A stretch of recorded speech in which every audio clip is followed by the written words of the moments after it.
დავბრუნდით პირდაპირ ეთერში და შემოგვერთნენ სტუმრები პირველ რიგში წარმატგენ მათ ნუგზარ კანდელაკის სპორტისა და ახალგაზრდობის საქმეთა სამინისტროს ახალგაზრდობის პოლიტიკის მართვის დეპარტამენტის უფროსი რამზი რეორგანიზაცია მოხდა და სათაური შეგვეცვალეთ. მოკლეა? არა, პირდაპირ იყო ახალგაზრდული დეპარტამენტი და ეხლა ჯობდა. საჭიროა ეს ორი სათაური. პოლიტიკის დოკუმენტი მივიღეთ. როგი კითხებია სად მუშაობა და რო არ ამთავრებდა. ალექსანდრე ლაბაძე რეჟისორი მოკლედ და კონკრეტულად. გულორდა მსახიობი. ძალიან დიდი მადლობა სტუდიაში მოსვლისთვის 27 იანვარს შედგა პრემიერა პანტომიმის თეატრის სცენაზე. ნოდარ დუმბაძის მოთხრობების კრებული დაიდგა სცენაზე და შეზღუდული შესაძლებლობის მქონე ადამიანები მონაწილეობდნენ. უსინათლოა კონკრეტულად. მოგვიყევით აი ამ ჯერ იდეიდან დავიწყოთ. საიდან გაჩნდა იდეა და მე რამდენად ვიცი ეს არის პირველი პრეცედენტი. არა, პირველი არ არის. უსინათლო თეატრი ჩვენ ჯერ კიდე 1996-ში 17-ში გავაკეთე. მე იყო რაღაცა წვეტა. კი, წვეტა იყო, საკმაოდ დიდი წვეტა იყო, რამოდენიმე წლიანი. და შემდეგ უკვე 13-ში არა, ბატონო გზა. პირველი სპექტაკლი ეგრე სპორტსა და ახალგაზრდობის საქმეთა სამინისტროს დახმარებით გვერდზე დგომით გავაკეთეთ პირველი სპექტაკლი, ავადგინეთ როგორც თვითონ ეს თეატრი. ხო. და ახლა მეორე სპექტაკლი დავდგით ისე იგივე სამინისტროს თანადგომით და რა ვიცი ჩვენ ძალიან მადლობლებიც ავართ და რა ვიცი ნასიამოვნებიც ავართ და დავიბრუნდეთ ჩვენი თეატრი და რაც თავარია აი ბავშვები ახალგაზრდები რა სკოლის მოსწავლეები ამბათან მუშაობა საერთოდ ერთი სულ სხვა რაღაცა იყო რა მე ასეთი სიამოვნება რაღაც მაინც განსხვავებული სპეციფიკაა როგორი იყო თან მუშაობის პროცესი თქვენ წარმოედგინეთ განსხვავებული ბევრადაც არაფერი არა უბრალოდ ის არის რომ ჩვენ ცოტა უფრო დიდხანს ვუნდებით უსინათლოებთან მუშაობას თორე ჩვეულებრივი მიდით თავის სამაგიდო მუშაობით მე ავდივართ სცენაზე მიზანსცენებს ხაზავთ გიდეებს ვაკეთებთ და ჩვეულებრივ ოღონდ ჩვენთან აი სცენაზე ასვლის შემდეგ იწყება ცოტა თუ 2-3 თვეში უნდა გამოვიდეს ჩვენ მაგალითად ერთი თვით მეტი გვჭირდება იმიტომ რომ ეგ ნაბიჯების დასათვლელია ყველაფერი უსინათლოებთან. აი სხვა მეტის არანაირი სხვაობა როგორც თეატრში ისე მუშაობს რა. რაც თავარია რომ ბავშვები ყავს ძალიან გენიალური ბავშვები. ვითხარი ახლა. შენი როლის შესახებ. ხატია. მე ხატია ვიყავი. რა მაგარი როლი პერსონაჟი გაგისახიერებია თან. მე არ გამიჭირდა, იმიტომ რომ ხატიაც უსინათლო იყო და მეც უსინათლო ვარ. რა ვიცი, მუშაობის პროცესიც ძალიან მაგარი იყო და მაგრამ ვისეუნეთ. ეს პირველი შემთხვევა იყო, როდესაც მსახიობის ამპლუა მოირგე და სცენაზე მე კი. და როგორი იყო? არ გაგიჭირდა? როგორ მოხვდი საერთოდ ამ როგორ გაიგე რომ ანუ ქართულის მასწავლებელი ყავს და იმის მეუღლემ გითხრა რომ რეჟისორი უნდა მოვიდესო და ჯერ ჩვენ გაგვიკვირდა ვაიმე ეხლა როგორ უნდა გავიდეთ და რაცა დაიწყო და მე რა ამერჩის ჯერ ნერვულობდი, მაგრამ მე როგორ საშემოსწორებელთან რომ დავიწყე, ანუ მუშაობის პროცესი რომ დაიწყო, მეთქი რა სანერვულო, ისეთი მაგარი რეჟისორი ყავს, რომ ზუსტად იცოდი რომ ყველაფერი გამოგივიდა. პრემიერის დღე და სცენაზე გასვლის წუთები. მაინც არ გქონდა გასაგებია რომ კარგ რეჟისორთან მოგიწია მუშაობა, მაგრამ ღელვა არ იყო მაინც სცენაზე გასვლის წინ. რა ვიცი, ცოტა ღელვა. თავარი როლი. რთულია.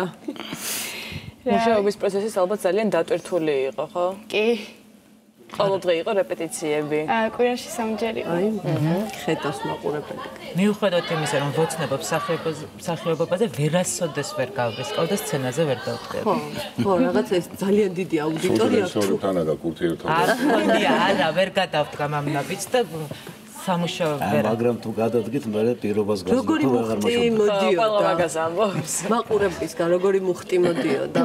სოფო, რას გრძნობდი? მე არაფერს არ ვიცოდი, ნერვულობდი ძალიან და მე ბავშვებმა მითხრეს, ბებიაჩემი ესწრებოდა სპექტაკლზე და მე უნებდა რომ შენ რო თქვი რომ მე ვხედავ იქ ხალხმა ამოიხნეშავ რაღაცა და მე კი ეს არაფერი არ მისმენა თქვენ მე ნერვულობდი რა ხო ეს როცა ნერვულობ რომ მე არაფერი არ გახსოვს ტემპერატურა იყო ძალიან მაღალი სცენის მტვერი გადაყვაპეთ ასე ვთქვათ მსახიობებმა და შენი პროფესია სხვა არ აირჩიე შესაბამისად არ მიფიქრია ესე თუმცა დიდი სიამოვნებით მორიგ სპექტაკლში მიიღებ ისევ მონაწილეობას კი რა მაგარია იგეგმება სხვათა შორის კიდევ ერთი სპექტაკლის კი, გეგმავთ, რა თქმა უნდა, არ გინდა ჩვენ ამაზე გავჩერდეთ, იმიტომ რომ როგორც კარგი მექანიზმი ამოქოქლია ესე ვართ ახლა ჩვენ და ამით ეს გაცივდა და ბატონო გზად თქვენაც ვზანებთ.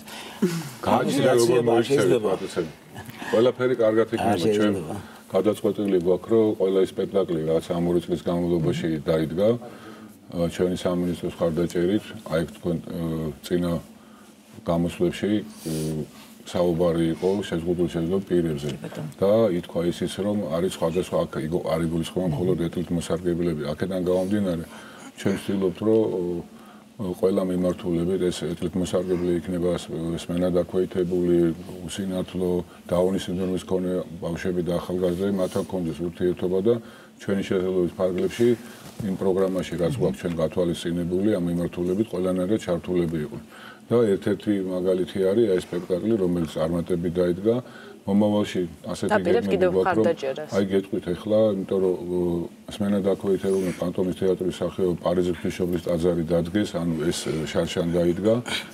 ეს უსინათლოთა სპექტაკლი და ეთნიკმოსარგებლები მონაწილეობენ, ამიტომ გვინდა რომ ეს რეგიონებში გავიტანო წელს. იმიტომ რომ გვინდა რომ რეგიონებში ნახონ ახალგაზრდებმა თბილისში მაინც მეტნაკლებად ადაპტირებული, ანუ ხალხი უფრო შეზღუდული ახალგაზრდები და პირები უფრო ასე ვთქვათ ჩართულები არიან საზოგადოებრივ საქმიანობაში მეტნაკლებად. მე არ ვამბობ რომ ყველაფერი იდეალურად არის და ამის უფლება ნამდვილად არ მაქვს, მაგრამ რაღაცა ნაბიჯები ამ მიმართულებით გარდაიდგა და გვინდა რომ ახლა რეგიონებში გავააქტიუროთ ეს პროგრამები და თუ კი აი მიმართულებები რაც გვაქვს ჩვენ ამ პროგრამაში 80% იქნება რეგიონებში. შესაბამისად გვინდა რომ პირველი სპექტაკლები გავიტანოთ და ეს იქნება გორი, ქუთაისი, ბათუმი და მთელ საქართველოს მოვდეთ ასე თქვა და მე იქიდან გამომდინარე ადგილზე თუ არის ამის რესურსი, რატომაც არა იქაც ვარდოთ. თვითონ ადგილობრივი ბავშვებიც რომ ჩაერთ. დიახ, ამიტომ ეს გეგმები გვაქვს და ნახოთ, გარდა ამისა მინდა გითხრათ რომ თქვენი სარეკლამო ჭრაროა მაშინ მიდის რომ ხარდამჭერები არიან თბილისი 2015 ოლიმპიური ფესტივალი ახალგაზრდული. ძალიან მნიშვნელოვანია რომ ის სპორტული ბაზები რომელიც შენდება ამ ოლიმპიური ფესტივალისთვის იქნება ადაპტირებული. იმიტომ რომ აქამდე აი ფესტივალის ფარგლებში რაც შენდება ყველაფერი იქნება ადაპტირებული. ყველა სპორტული ნაგებობა იქნება ადაპტირებული და ნებისმიერ ადამიანს უკვე თავისუფლად შეიძლება მისვლა, იმიტომ რომ თქვენ საუბრობთ რომ ქუჩაში გადასვლის პრობლემა, ფილარმონიაში შესვლის პრობლემა, ან მაღაზიაში შესვლის პრობლემა ყველგან და ამ მიმართულებით უკვე აუზიკეთდება კიდე ამერიკის საელჩოს უკან, ეს იქნება სტანდარტი, ოლიმპიური სტანდარტი, სადაც ასევე ადაპტირებული იქნება, იმიტომ რომ ძალიან დიდი მოთხოვნა ამ მიმართულებით, რომ ცურვაზე უნდა ძალიან ბევრ ახალგაზრდა სიარული და პრაქტიკულად არც ერთი საცურაო აუზი ადაპტირებული არ არის.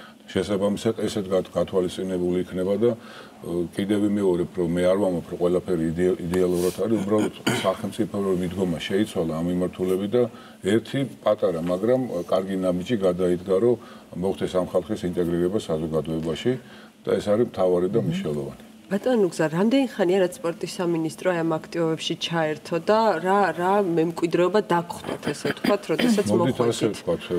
თქვენ კონკრეტულად ამ თანამდებობაზე. ჩვენ არჩევნების შემდეგ პრაქტიკულად და იმ პრიორიტეტები, იმ მიმართულებებიდან გამოყავთ პრიორიტეტები, რომლებიც საჭირო იყო ყურადღების გამახვილება ახალგაზრდობის კუთხით და ამ პრიორიტეტებში არის დაუშვათ ჯანსაღი ცხოვრების წესის პროპაგანდა, შეზღუდული შეხედვით ინტეგრირება საზოგადოებაში, ეთნიკური უმცირესობების ინტეგრირება საზოგადოებაში და ამ 14-15 მიმართულებიდან ერთ-ერთი მთავარი პრიორიტეტია შეზღუდული შეხედვით ინტეგრირება საზოგადოებაში.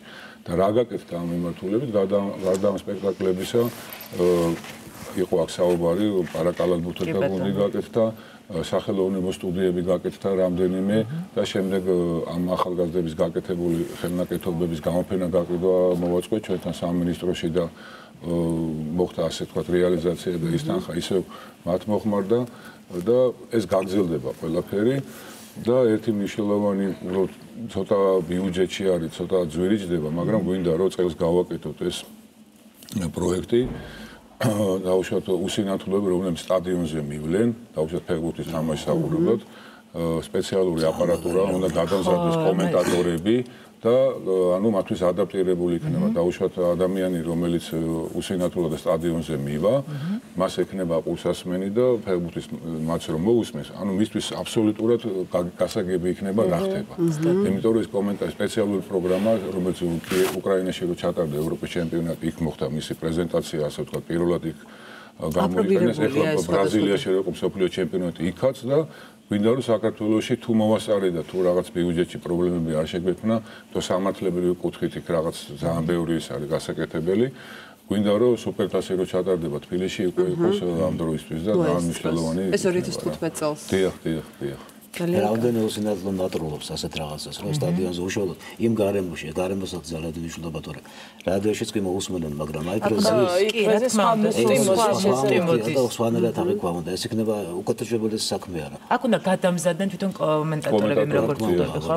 ჩვენ ალბათ კონკურსს გამოვაცხადებთ, აი როცა უკვე საბოლოოდ დადგინდება, ანუ ამ პროექტში რა როგორ უნდა გავაკეთოთ და ავიჩერთ მოყვარულებიც იქნებიან, ცნობილი კომენტატორებიც, იმიტომ რომ იქ მატრენინგები უნდა გაიარონ სპეციალისტებთან, იმიტომ რომ იქ აბსოლუტურად სხვა დინამიკა და სხვა აი მაგალითისათვის შემიძლია გითხრათ, რომ აი საჯმა დანიშნა 11 მეტრი არის, ხო? ეხლა უსინათლო უნდა წარმოიდგინოს, ხო, რა ხდება კარების.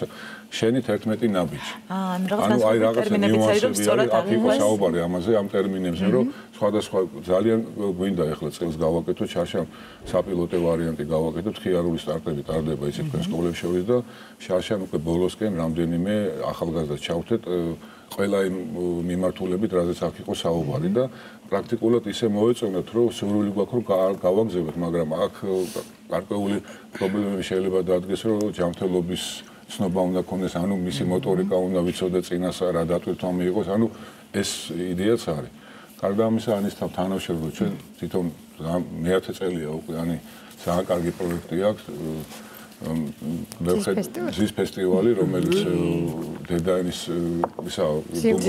ძიურში ტარდება და ჩვენ მე-3 წელია უკვე თანამშრომლობ და მიხარია, რომ აი დღეს დიდი ხანი არ ყავდა ნანახი და დღეს უდასტურებ კიდევ რომ ჩვენ წელსაც ჩავერთვით აქტიური ხარდამჭერები, იმიტომ რომ ძალიან მნიშვნელოვანი სავიბილო თარიღი გახდა. ყველა ჯერზე მინდა ხოლმე რომ აღვნიშნო სპორტის სამინისტროს განსაკუთრებული აქტიურობა, აი განსაკუთრებული სულ აღვნიშნავთ ხოლმე ამას, როდესაც ხართ ჩვენი სტუმრები, იმიტომ სულ არის რაღაც. მე როგორც ხვდები ეს სპექტაკლი, რომელზეც ჩვენ საუბრობთ, რეგიონებში დაიდგმება, თუ ჩაჯდება რეპერტუარში, თუ ამაზე არ არის ლაპარაკი პანტომიმის თეატრის. არა, პანტომიმის თეატრის რეპერტუარში არ ჩაჯდება, იმიტომ რომ ჩვენ ფაქტობრივად ბატონმა მირანშალიკაშვილმა კეთილინებით დაგვიტყო. ორი დღის სპექტაკლი, დიდი მადლობა რა თქმა უნდა ბატონ ამირანს. თუმცა ხო შეიძლება განმეორდეს და ჩატარდეს კიდევ. იდეაში მე როგორ წარუმედგენია, ცით რომ დავუშვათ როგორც არ უნდა მოინდომოს და სპორტისა და ახალგაზრდობის საქმეთა სამინისტრომ გამორიცხულია, რომ ყველა ის პრობლემა, რაზეც აქ იყო საუბარი, ერთმა დეპარტამენტმა სამინისტრომ გადალახოს, იქიდან გამომდინარე, რომ ამის შესაძლებლობა ფინანსურად არ არის. მაგრამ კიდევ შეიცვალა სახელმწიფოებრივი მიდგომა. თუ კულტურის სამინისტრო ჩაერთვება, რომ დავუშვათ გამოეყოს დარბაზი, მაგრამ კიდევ ამბობ, რომ ასეთი დარბაზი არ არის ადაპტირებული. ამიტომ ძალიან ბევრი პრობლემაა. ჩვენ რა თქმა უნდა ყველანაირად შევეცდებით, რომ ეს განხორციელდეს, მაგრამ კიდევ ერთხელ ამბობ, რომ აი უნდა მიდგომა შეცვლილია, მაგრამ ეხლა ცოტა სწრაფად არის ეს ყველაფერი გასაკეთებელი და თუ იქნება ისეთი შესაძლებლობა, რომ აი დარბაზი სადაც არის ამის შესაძლებლობა, რატომაც არა შეიძლება ეს პანტომიმის თეატრი იქნება, უსინათლო სპექტაკლი იქნება, თუ ეთერით მოსარგებლები იქნებიან ჩართულები, მე ვფიქრობ ძალიან მნიშვნელოვანი. აი დამავიწყდა მეთქვა, ჩვენ მხარში დაუდექით სმენა დაქვეითებულ ახალგაზრდებს, რომლებიც სპეციალური სკოლაა, უსინათლოების 202 და მათი 203 თუ არ ვწდები და ფრანგი კინო დოკუმენტალისტებმა გადაიღეს ფილმი მოусმინეს იჩუნეს.